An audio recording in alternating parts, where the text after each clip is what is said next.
I'm not sure if it'll be this episode because it's a 3 episode arc, but 100% at some point in this arc, everyone's gonna hate Ghostblade. No! I knew it was coming, but still, Ghostblade, why? This is a man who couldn't heal his wife to save her, and he couldn't heal himself to save himself. Oh my. Oh man, I knew it was gonna happen, but to see the reactions of people who watched the Ghostblade arc and had no idea that Ghostblade killed little Johnny's father. It's one of the benefits of people who don't really discuss things online, because I probably would have missed it too had I not discussed it online. But boy golly, I knew it was coming, and it hurt me. And the reactions of how friendship ended with Ghostblade. Oh, shit cracks me up. But what pain. Make sure you drop a like, share your support, subscribe if you're new around here, Patrons, where you catch my full live reaction. So the thing about this whole ordeal is everyone's kind of blaming the wrong person. Now, granted, Ghostblade does have a lot to feel bad about because he was used as a killer, and he needs to have some emotional empathy. But I really don't think Vortex hired Ghostblade to kill Lil Johnny's father. Maybe. I guess, like, it does look sus that he was in the general area after the assassination.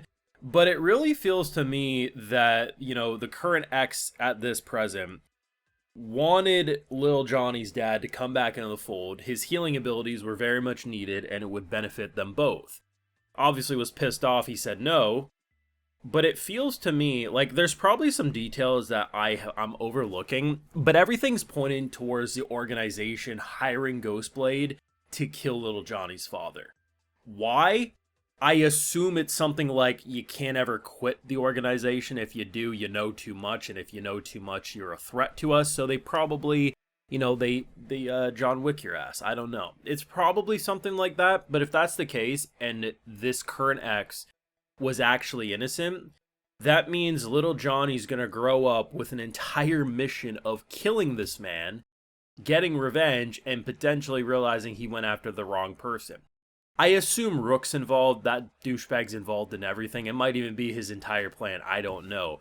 But either way, knowing that this was gonna happen, they had me concerned. I was like, either they're gonna make it this episode or it's gonna be in the middle of next episode. Because I know this is a 3 episode arc, right? But I wasn't sure if it was gonna be this episode that they had to rip the band-aid off. And as soon as they start playing that OST, you know the one. No voice acting, just nice little montage of the Johnnies being them. I was like, oh, me.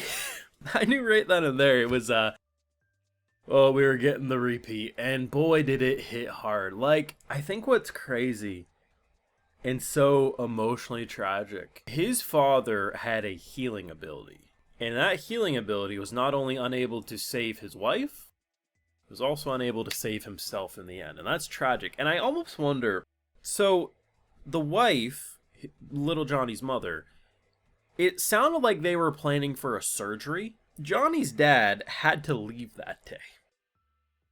Had he not had to leave and was able to do his healing stuff the entire time as we're building into it, is it possible she would have survived? Because if so, if he has that same thought, it would be no wonder he quits, right? Like, screw this. I'm out, gonna raise my kid. We do get the confirmation, though. This has been a theory for quite a bit, ever since aliens have been confirmed, that a lot of people thought Big Johnny came from an alien spacecraft. Well, now we have our answer. We should probably assume Big Johnny is a part of a different species. The thing is if you look at the chart of all the episodes, right, one of the episodes is the tower. To be honest, I was like, maybe the tower is just alive, like at some point it becomes a talking sentient being. I think what it represents is that's going to be the episode focused on the organization, whatever they're called. And I feel like that episode's really going to kickstart our understanding of how the deep-rooted webs of conspiracy happen before we build into, obviously, the final episode, which is X, our current X. But either way, amazing. I'm personally loving what they're doing with the structuring. I think it's brilliant how they structure it because the first few arcs are kind of disconnected from each other. They're out of order, they're out of place. You're like, okay, why is this happening? Why is all this bad shit happening? And then it builds into okay, we're going to focus on this character. And every character after is very tightly connected. It's very easy to follow as if it's, you know, an interconnected story that's not jumping around too much.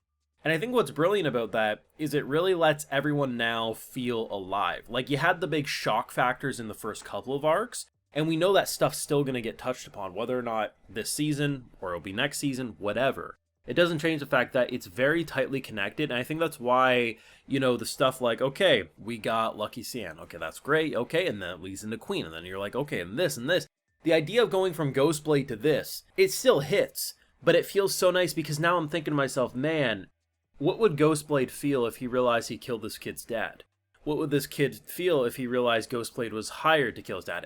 And now we know, like, because from his point of view, Vortex is the one who did it. So he has no suspicion of Ghostblade being the one, right? It's just, the more you think of it, the more it hits. And I think this show has gotten better with time. I think it just took some people to realize, you know, it took some people a little bit longer to realize what the show was going for. Because it was like, oh, it's not as impactful as this other arc. But it's like, it's about building a bigger web of conspiracy and mystery and intrigue. And I really feel like we're getting the payoff now. And that's why, like, the last, like, 7 episodes or whatever are probably going to hit like an isekai truck. And it ain't going to slow down. And season 2, hopefully will be even better. But even if not, I mean, this has been an incredible series that has done something very different than what we're typically used to. And I thank them for it. I don't know, man, like, I didn't dislike Little Johnny. I didn't hate Little Johnny. I thought, if anything, it was a cool idea.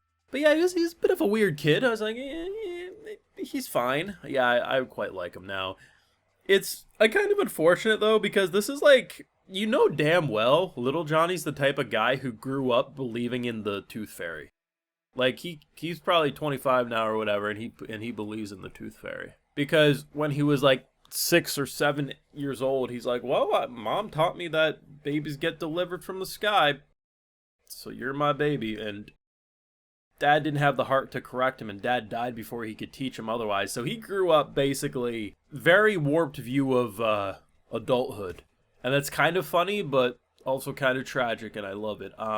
When we saw the big beast, which now we know is Big Johnny, I wasn't sure why like an Anubis looking character was like marching in a forest during the Ghostblade stuff. Now I know why. You let me know your thoughts, whether, like, I'm very interested. Let me know if you're one of the people who had no idea that Ghostblade killed this kid's father.